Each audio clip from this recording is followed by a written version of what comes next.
Se iau vișinile, se înlătură codița, se spală și după aceea se scoate sâmburele cu o unealtă, cea mai simplă unealtă de bucătărie, o agrafă. Iată agrafa. Scoate sâmburele la o vișină.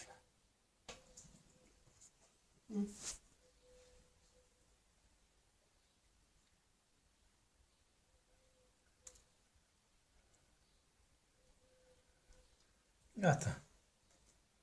Se pun după aceea la macerat cu 200 de grame de zahăr timp de 3-4 ore.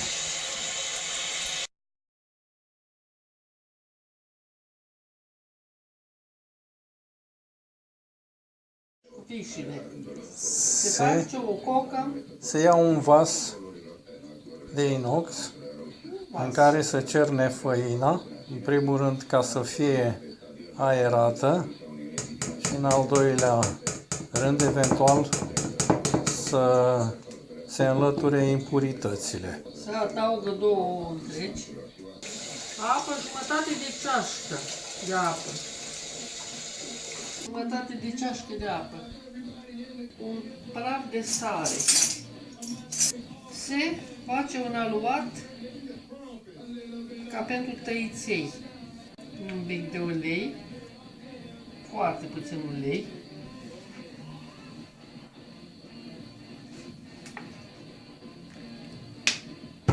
Înțelegi? Un aluat tare ca pentru tăiței, așa cum ți-am spus. Se frământă bine.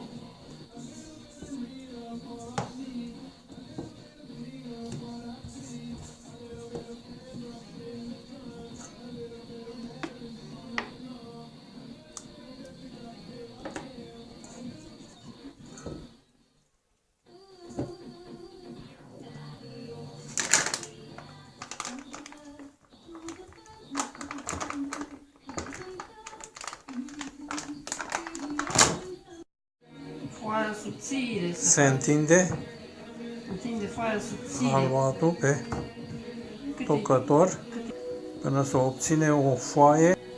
Subțire. Vișinile au fost pregătite cu 3-4 ore înainte, 150 de zahăr, de grame de zahăr.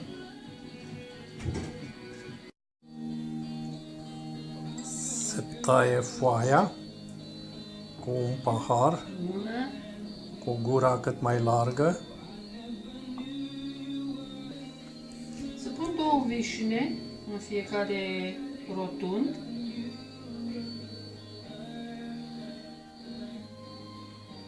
Și se închide. Se închide ca un pliculeț. În timpul ăsta se pune o oală foarte curată, cu apă. La fier se închid, se lipesc, se prezintă ca niște colțunași. Umple. Ia zici, uite așa se umple prosopelul cu acești colțunași. Din aluatul rămas s-a întins altă foaie și uite așa până când se termină tot aluatul. Gata, au început să fiarbă. Durata este aproximativ 5 minute. După ce s-au ridicat la suprafață, se mai lasă la fiert circa 2 minute.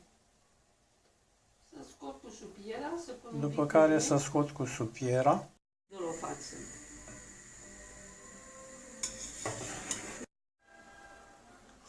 Cam 30 de Se toarnă puțin ulei ca să nu se lipească între ei. Gata și seria a doua de colțunași pe șervețel pregătiți. Și în final se să toarnă adaugă siropul. vișinile care au mai rămas și siropul.